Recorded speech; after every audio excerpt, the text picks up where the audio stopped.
Arsenal have a problem on their hands they need to sort out as soon as possible. I think the international break has shown us just how fragile we are in this area. But before we get into it, if you enjoy this daily Arsenal content, just give me a thumbs up on this video. So let's get into it. So Arsenal are lacking depth on the wings. We know Gabriel Martinelli is injured. Bukayo Saka's just pulled out of international break. Now, many people think that Bukayo Saka isn't actually even injured. And I think there's two ways to look at this. And either way, it just shows how, like I said, fragile we are on the wings. How much depth we lack in them wide areas. Because say if Bukayo Saka is injured, well, then we're in trouble. And it just shows that we are lacking in depth. Because if Saka's out injured, you know, that does hinder our title chances. And if he's not injured and he's been asked to pull out, again, that still shows a lack of depth. Because it means Arteta's saying to him, we need you for the last 10 games of the season because we've got no one else. So I think either way, whether he's injured or not, it still just shows a massive lack of depth that Arsenal have on the wide areas. Now, I do have a few suggestions. Big links coming out between Arsenal and these three players that we're going to go through. But as always, I would love to hear people's thoughts and opinions on it. Do we need a left winger? Do we need a right winger? Let me know. And if we do, who would you go for? I've got an interesting take on maybe we might not necessarily need a right winger in particular.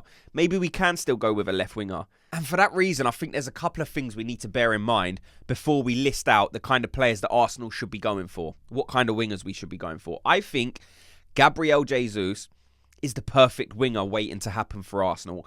Listen, he's a brilliant striker, brilliant player. A lot of people are saying sell Jesus, but maybe they're not appreciating what Gabriel Jesus can offer this Arsenal team out wide. What do you need to be a winger? Do you need blistering pace? No, not necessarily. Is it a bonus to have a quick winger? Of course, but we've already got that. So I don't think Jesus not being the quickest player in the world, you know, hurts Arsenal at all if we was to play him on the wing. What do you need? You need to be able to beat a player, tick. You need to be able to link up play, and you need to be able to score a goal when needed. Now, Jesus can do all those things. He shows flashes of brilliance at times. His tight control, the ability to want to beat a man and being able to do it as well. The hunger, passion and desire Jesus has for the game, I think we can still utilise within this Arsenal team. I don't think he necessarily has to play on the left. I don't think he necessarily has to play up front. I don't think he necessarily has to play on the wing. I think he can play a combine, all of them.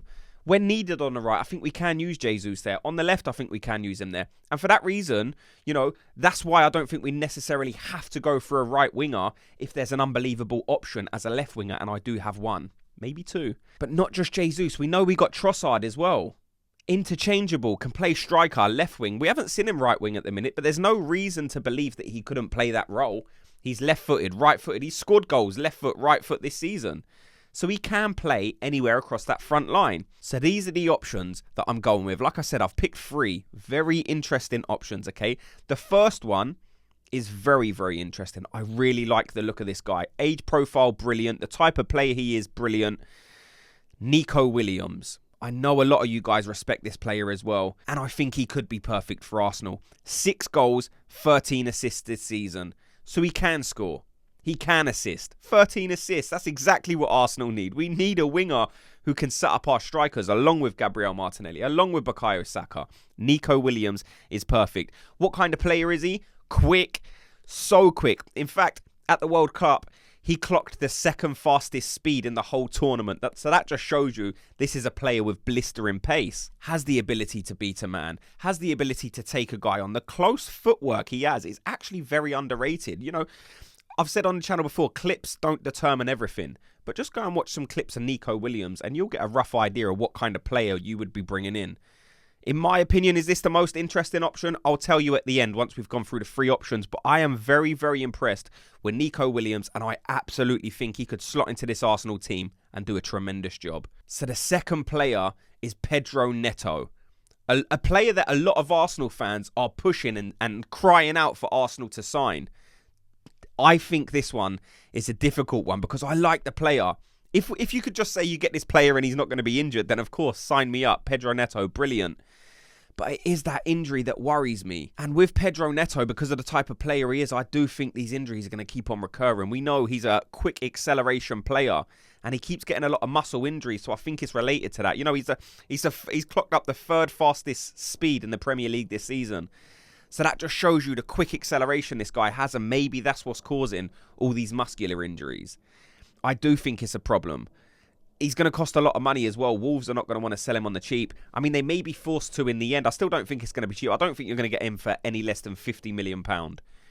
And for me, would I take that gamble on an injury-prone player? Probably not. Let me know your thoughts on Pedro Neto. Brilliant player, but for me, maybe just not the guy we need at this moment. You know, if we was 2 years down the line and we need to sign maybe a luxury player, a winger who can come in and do bits of brilliance at times, but you understand that he's not going to be able to play every game, then fine, spend the money on Pedro Neto. But I think right now we need a player who's going to be able to play a lot of football. We need a guy we can rely on. We need a backup to Saka, a backup to Martinelli. Not even just a backup, though. We need them to play in cup games. We need them to be a rotation player when those guys, you know, need to be rested. We need to have 2 strong players in every position. And could Neto offer us that on a consistent basis? You know, I have my doubts. And the third player is one we was linked to a couple of seasons ago, but the interest died down. And then more recently, I've seen more traction being picked up, and that's for Micheal Olise.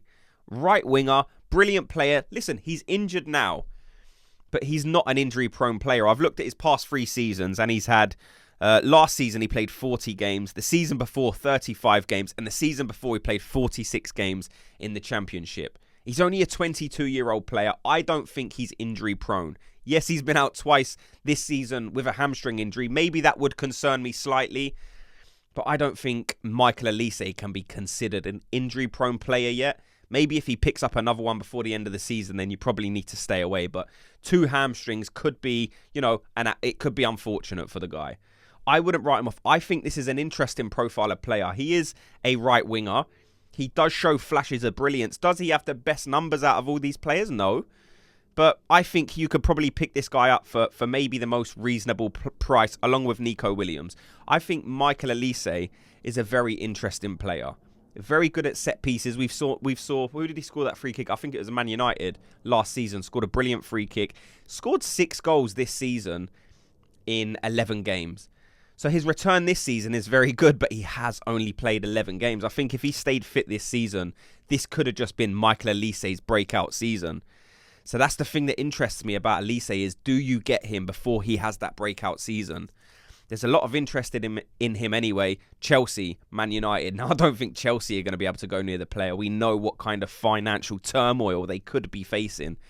So I don't know if Chelsea are going to be able to be in this conversation. We know Chelsea like waiting to see what other teams do, and then they pounce on their targets last minute. But that seems to have got them in trouble. So maybe we don't have to worry about that in the summer. We know with Chelsea, we had it before. They stole Mudryk off Arsenal. And maybe that is another interesting option, actually. Let me know on that, because there has been stories coming out of Arsenal, you know, reigniting their interest in Mudryk. And Chelsea may be in a position where they would happily sell him. How much would this player cost? He's obviously predominantly a left winger. But like I said, we do have interesting options that could allow that to be okay. Would you go for Mudryk, or would you go for one of these other 3 guys? Let me know. Mudryk, Micheal Olise, Neto, or Nico Williams. If you're asking me what kind of player I would go for Nico Williams. I think this profile of player interests me most as an Arsenal fan. Like I said, can beat a guy. Quite a big guy as well, quite physical. I think he would adapt to the Premier League fairly quickly. He has the ability to do that. Very quick, very strong, 6 goals, 13 assists. I think this would be the perfect player for Arsenal. Let me know your thoughts. And then in other news, it's fairly quiet. It's a quiet news day as an Arsenal fan. You know, for most of the days, these past couple of weeks, there's been stuff to talk about, but you know, it's very quiet. These international breaks do kind of drag on. I guess the only interesting thing that we've got coming up is tonight, England play Brazil. So I'll be watching that game. Very excited for it. Obviously be watching with Declan Rice. Declan Rice is going to start the game, and I'll be watching. You know what it's like when your players are playing, just hoping they don't get injured. I don't think Declan Rice will do, touch wood. He's not that kind of player. But yeah, interesting game to watch. At least it will give us some football to watch in this international break. And you would expect it to be of a good standard. England have obviously got a few players out. We don't have our strongest team available. No Harry Kane, no Bukayo Saka. But there's still some good players in there to look at. I'm interested to see a few of the Brazilian players, to see how they play. We know Edu signed that guy who operates in Brazil, the scout last season. So it'll be interesting to see how some of these Brazilian players work. Maybe Arteta had a chance to look at some of them because they was training at London Colney for this game against England. Maybe interesting to see how some of their younger players gets on. Maybe an option there for Arteta and Edu to poach one of the players. But I'm interested to see how some of these England players play. You know, Jude Bellingham, he's been tearing it up over in Spain. I probably haven't watched him as much as I would like because I spend so much time watching Premier League football. So this is a chance for me to watch Jude Bellingham, see what all the hype's about. I've obviously seen him over the past years, but this past year in particular, it seems like he's gone over there and definitely notched up another gear or two. So can't wait to see that. But yeah, like I said, let me know your thoughts on everything you've heard in this video. What do you think about the wingers? Who would you go for? And what's your score prediction for the game tonight between England and Brazil? Thanks so much to everyone for watching and listening. Like I said, before you go, just do me the favour of giving me a thumbs up on this video. Just like and subscribe. And I'll speak to you all in tomorrow's video. Gooners, have a good day.